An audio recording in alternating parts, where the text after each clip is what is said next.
When it began to grow dark, the rat, with an air of excitement and mystery, summoned them back into the parlour, stood each of them up alongside his little heap, and proceeded to dress them up for the coming expedition.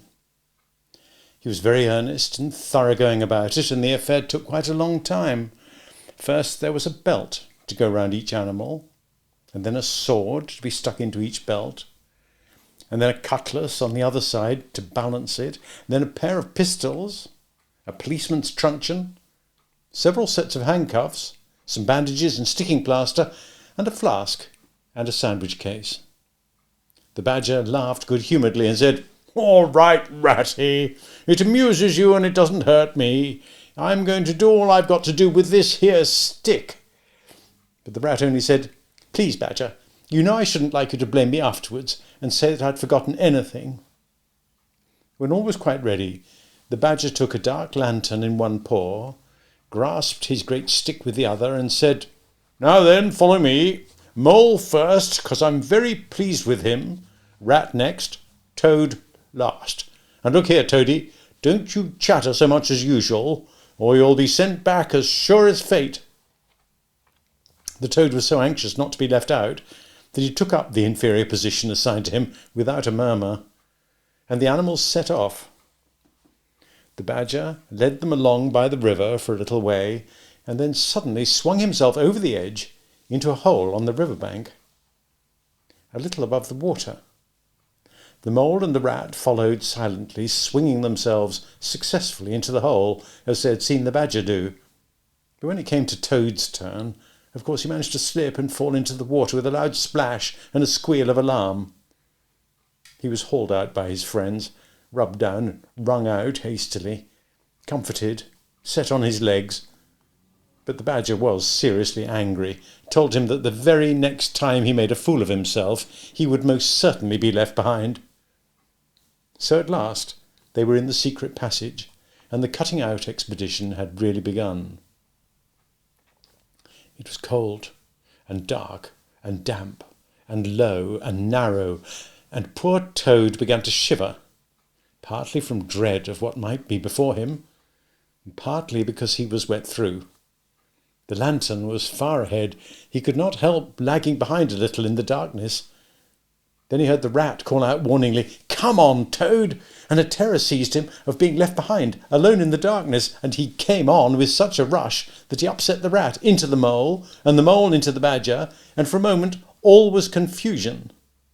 The badger thought they were being attacked from behind, and as there was no room to use a stick or a cutlass, drew a pistol, and was on the point of putting a bullet into Toad, when he found out what had really happened, and he was very angry indeed, and said, "Now this time that tiresome Toad shall be left behind."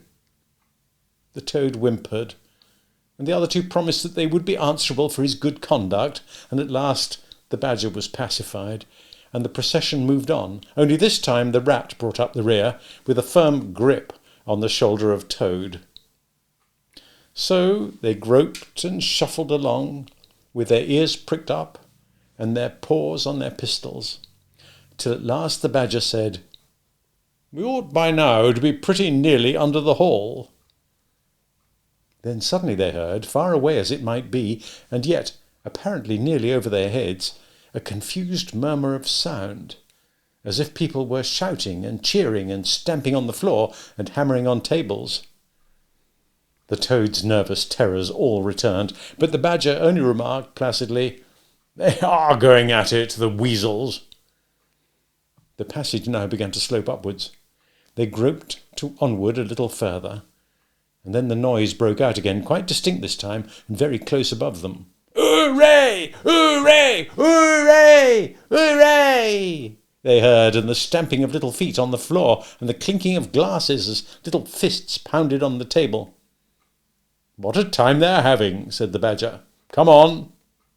He hurried along the passage till it came to a full stop, and they found themselves standing under the trapdoor that led up into the butler's pantry. Such a tremendous noise was going on in the banqueting hall that there was little danger of their being overheard. The badger said, "Now, boys, all together," and the four of them put their shoulders to the trapdoor and heaved it back. Hoisting each other up, they found themselves standing in the pantry, with only a door between them and the banqueting hall, where their unconscious enemies were carousing. The noise, as they emerged from the passage, was simply deafening. At last, as the cheering and hammering slowly subsided, a voice could be made out, saying, "Well, I do not propose to detain you much longer." Great applause. "But before I resume my seat," renewed cheering, "I should like to say one word about our kind host, Mr. Toad. We all know Toad." And there's great laughter. "Good Toad, modest Toad, honest Toad," shrieks of merriment. "Only just let me get at him," muttered Toad, grinding his teeth. "Hold hard a minute," said the Badger, restraining him with difficulty. "Get ready, all of you." "Let me sing you a little song," went on the voice, "which I have composed on the subject of Toad." Prolonged applause. And then the Chief Weasel, for it was he, began in a high squeaky voice, "Toad, he went a-pleasuring gaily down the street." The Badger drew himself up, took a firm grip of his stick with both paws, glanced round at his comrades and cried, "The hour is come! Follow me!" and flung the door wide open. My! What a squealing and a squeaking and a screeching filled the air. Well might the terrified weasels dive under the tables and spring madly up at the windows. Well might the ferrets rush wildly for the fireplace, get hopelessly jammed in the chimney. Well might tables and chairs be upset, glass and china be sent crashing on the floor, in the panic of that terrible moment when the four heroes strode wrathfully into the room. The mighty Badger, his whiskers bristling, his great cudgel whistling through the air, Mole, black and grim, brandishing his stick and shouting his awful war cry, "A mole! A mole!" Rat, desperate and determined, his belt bulging with weapons of every age and every variety. Toad, frenzied with excitement and injured pride, swollen to twice his ordinary size, leaping into the air and emitting Toad whoops that chilled them to the marrow. "Toad, he went a-pleasuring," he yelled. "I'll pleasure 'em!" And he went straight for the Chief Weasel. They were but four in all, but to the panic-stricken weasels the hall seemed full of monstrous animals, grey, black, brown and yellow, whooping and flourishing enormous cudgels, and they broke and fled with squeals of terror and dismay, this way and that, through the windows, up the chimney, anywhere to get out of the reach of those terrible sticks. The affair was soon over. Up and down the whole length of the hall strode the four friends, whacking with their sticks at every head that showed itself, and in 5 minutes the room was cleared. Through the broken windows, the shrieks of terrified weasels escaping across the lawn were borne faintly to their ears. On the floor lay prostrate some dozen or so of the enemy, on whom the Mole was busily engaged in fitting handcuffs. The Badger, resting from his labours, leant on his stick and wiped his honest brow. "Mole," he said, "you're the best of fellows. Just cut along outside, look after those stoat sentries of yours, see what they're doing. I've an idea that, thanks to you, we shan't have much trouble from them tonight." The Mole vanished promptly through a window, and the Badger bade the other two set a table on its legs again, pick up knives and forks and plates and glasses from the debris on the floor, and see if they could find materials for supper. "I want some grub, I do," he said, in that rather common way he had of speaking. "Stir your stumps, Toad. Look lively. You've got your house back for you, and you don't offer us so much as a sandwich." Toad felt rather hurt that the Badger didn't say pleasant things to him, as he had to the Mole, and tell him what a fine fellow he was, and how splendidly he had fought. For he was rather particularly pleased with himself, and the way he had gone for the Chief Weasel sent him flying across the table with one blow of his stick. But he bustled about, and so did the Rat, and soon they found some guava jelly in a glass dish, and a cold chicken, a tongue that had hardly been touched, some trifle, quite a lot of lobster salad. In the pantry they came upon a basket full of French rolls, and any quantity of cheese, butter and celery. They were just about to sit down when the Mole clambered in through the window, chuckling, with an armful of rifles. "It's all over," he reported, "from what I can make out. As soon as the Stoats, who are very nervous and jumpy already, heard the shrieks and yells and uproar inside the hall, some of them threw down their rifles and fled. The others stood fast for a bit, but when the weasels came rushing out upon them, they thought they were betrayed, and the Stoats grappled with the weasels, and the weasels fought to get away, and they wrestled and wriggled and punched each other, and rolled over and over till most of them rolled into the river. They've all disappeared by now, one way or another, and I've got their rifles, so that's all right." "Excellent and deserving animal," said the Badger, his mouth full of chicken and trifle. "Now there's just one more thing I want you to do, Mole, before you sit down to your supper along of us. I wouldn't trouble you, only I know I can trust you to see a thing done, and I wish I could say the same for everyone I know.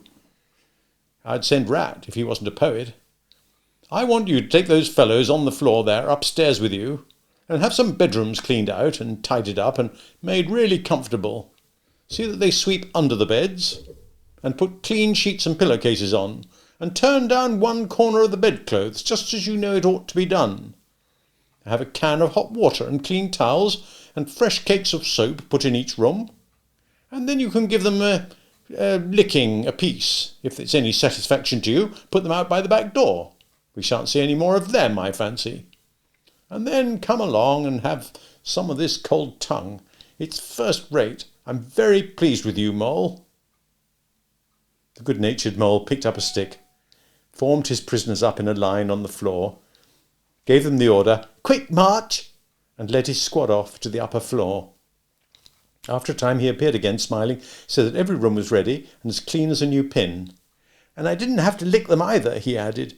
"I thought on the whole they had had licking enough for one night, and the weasels, when I put the point to them, quite agreed with me and said they wouldn't think of troubling me. They were very penitent, and said they were extremely sorry for what they had done, but it was all the fault of the Chief Weasel and the Stoats. And if ever they could do anything for us at any time to make up, we had only got to mention it. So I gave them a roll apiece and let them out at the back, and off they ran as hard as they could." And then the Mole pulled his chair up to the table and pitched into the cold tongue, and Toad, like the gentleman he was, put all his jealousy from him and said heartily, "Thank you kindly, dear Mole, for all your pains and trouble tonight, and especially for your cleverness this morning." The Badger was pleased at that, and said, "There spoke my brave Toad." So they finished their supper in great joy and contentment, and presently retired to rest between clean sheets, safe in Toad's ancestral home, won back by the matchless valour, consummate strategy, and a proper handling of sticks. The following morning Toad, who had overslept himself as usual, came down to breakfast, disgracefully late, found on the table a certain quantity of eggshells, some fragments of cold and leathery toast, a coffee-pot 3/4 empty, and really very little else, which did not tend to improve his temper, considering that, after all, he was his own house. Through the French windows of the breakfast-room he could see the Mole and the Water-Rat sitting in wicker chairs out on the lawn, evidently telling each other stories, roaring with laughter, kicking their short legs up in the air.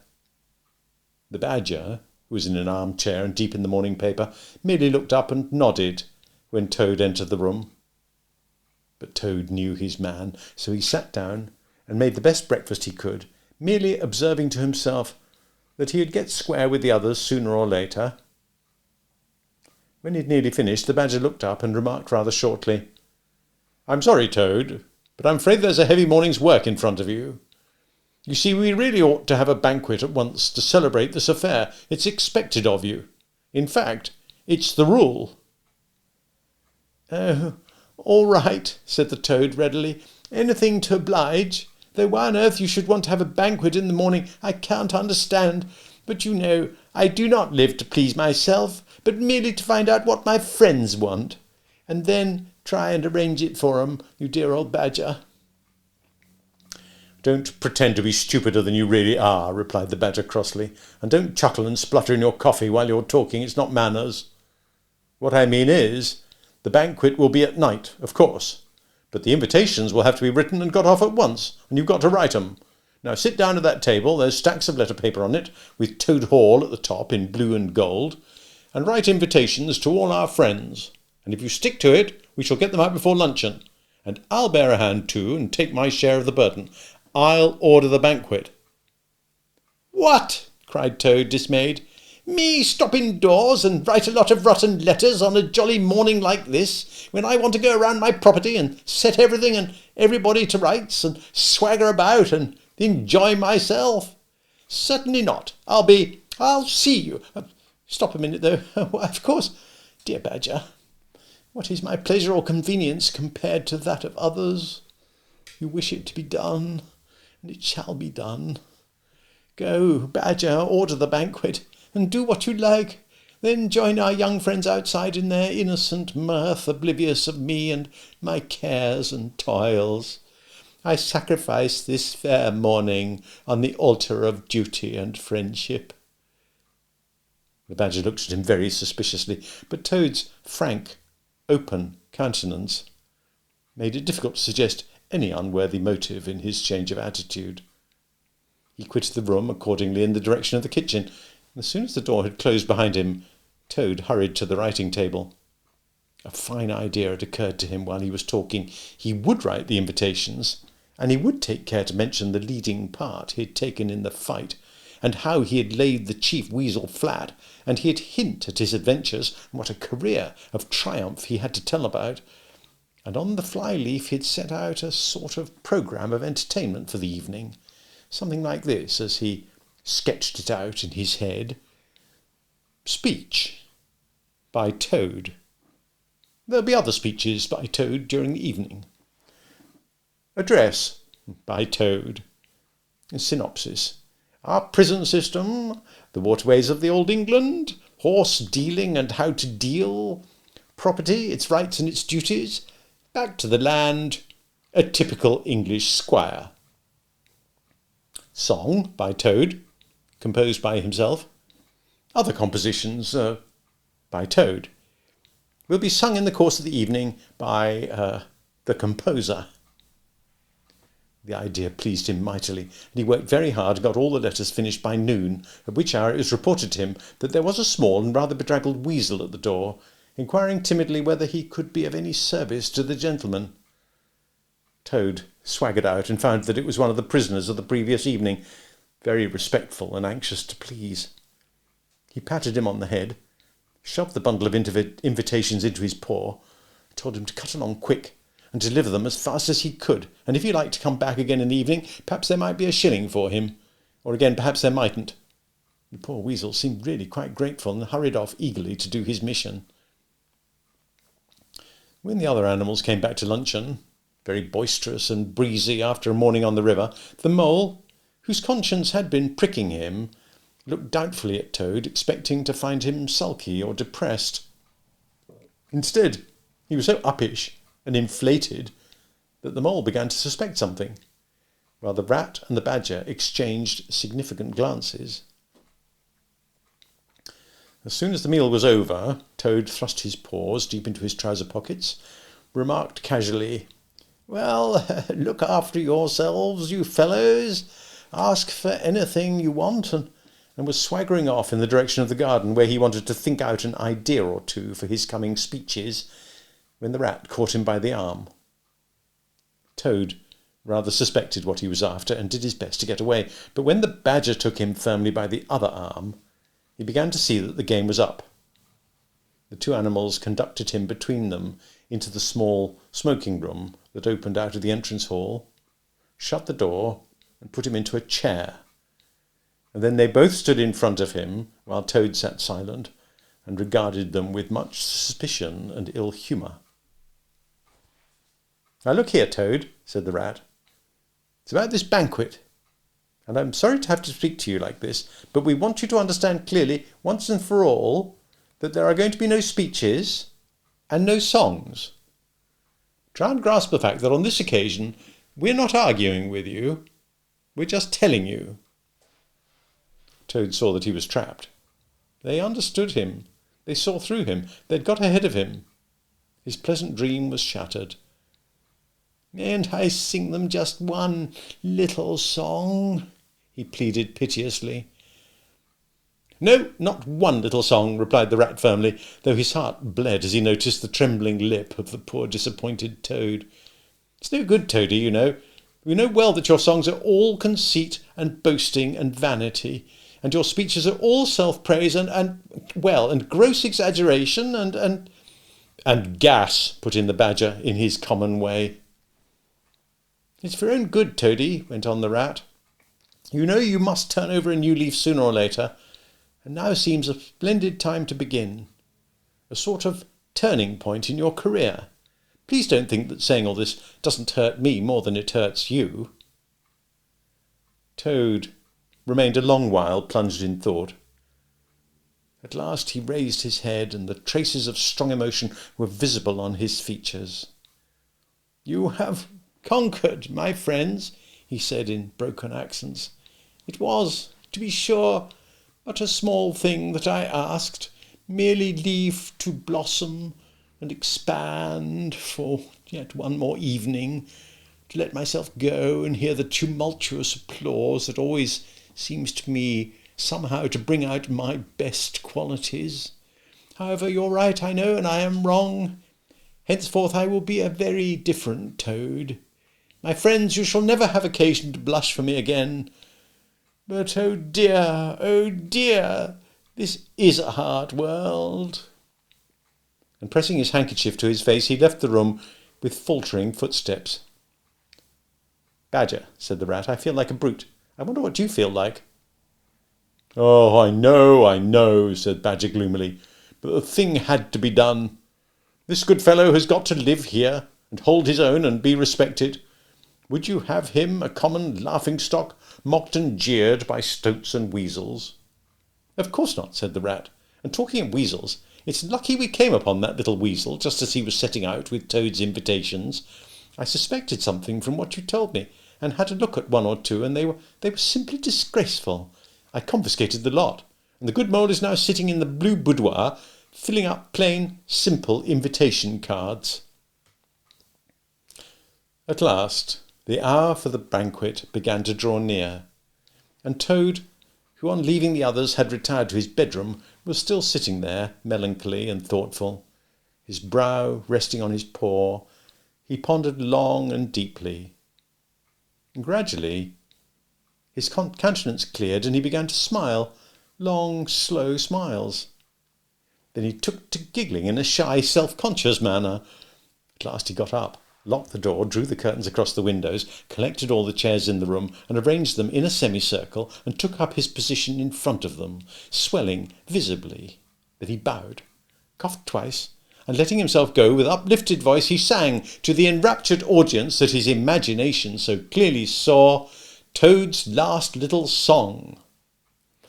The Toad came home. There was panic in the parlours and bowling in the balls. There was crying in the cowsheds and shrieking in the stalls. When Toad came home, when Toad came home, there was smashing in a window and crashing in a door. There was chivying of weasels and fainted on the floor. When Toad came home, bang go the drums, the trumpeters are tooting, and the soldiers are saluting, and the cannon they are shooting, and the motor cars are hooting as the hero comes. Shout hooray! Let each one of the crowd try and shout it very loud in honour of an animal to whom you're justly proud, for it's Toad's great day. He sang this very loud, with great unction and expression, and when he'd done, he sang it all over again. Then he heaved a deep sigh, a long, long, long sigh. Then he dipped his hairbrush in the water jug, parted his hair in the middle, plastered it down very straight and sleek on each side of his face, and unlocking the door went quietly down the stairs to greet his guests, who he knew must be assembling in the drawing-room. All the animals cheered when he entered, crowded round to congratulate him and say nice things about his courage and his cleverness and his fighting qualities.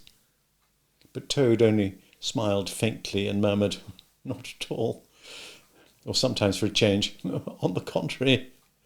Otto, who was standing on the hearthrug describing to an admiring circle of friends exactly how he would have managed things had he been there, came forward with a shout, threw his arm round Toad's neck, and tried to take him round the room in triumphal progress. But Toad, in a mild way, was rather snubby to him, remarking gently as he disengaged himself, "Badgers was the mastermind.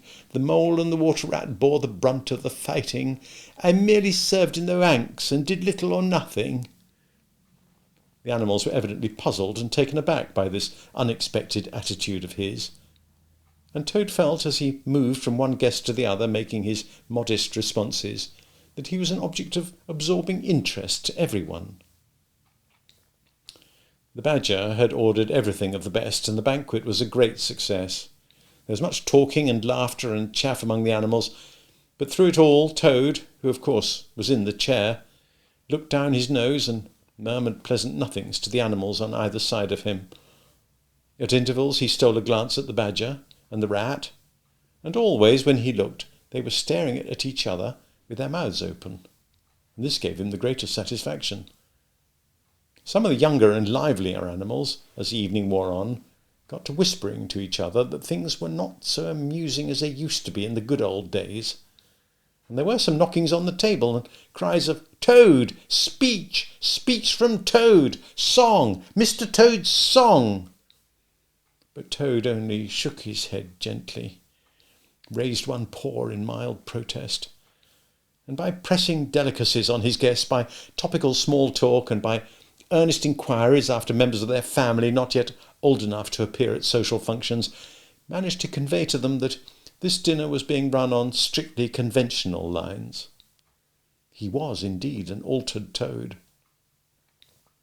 After this climax, the four animals continued to lead their lives, so rudely broken in upon by civil war, in great joy and contentment, undisturbed by further risings or invasions.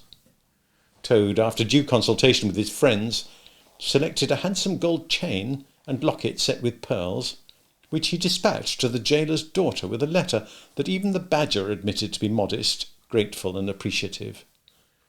And the engine driver, in his turn, was properly thanked and compensated for all his pains and trouble. Under severe compulsion from the Badger, even the bargewoman was with some trouble sought out, and the value of her horse discreetly made good to her, though Toad kicked terribly at this, holding himself to be an instrument of fate, sent to punish fat women with mottled arms who couldn't tell a real gentleman when they saw one. The amount involved, it was true, was not very burdensome, and the gypsy's valuation being admitted by local assessors to be approximately correct. Sometimes, in the course of long summer evenings, the friends would take a stroll together in the wild wood, now successfully tamed so far as they were concerned, and it was pleasing to see how respectfully they were greeted by the inhabitants, and how the mother weasels would bring their young ones to the mouths of their holes and say, pointing, "Look, baby, there goes the great Mr. Toad, and that's the gallant Water Rat, a terrible fighter, walking along of him, and yonder comes the famous Mr. Mole, of whom you so often have heard your father tell.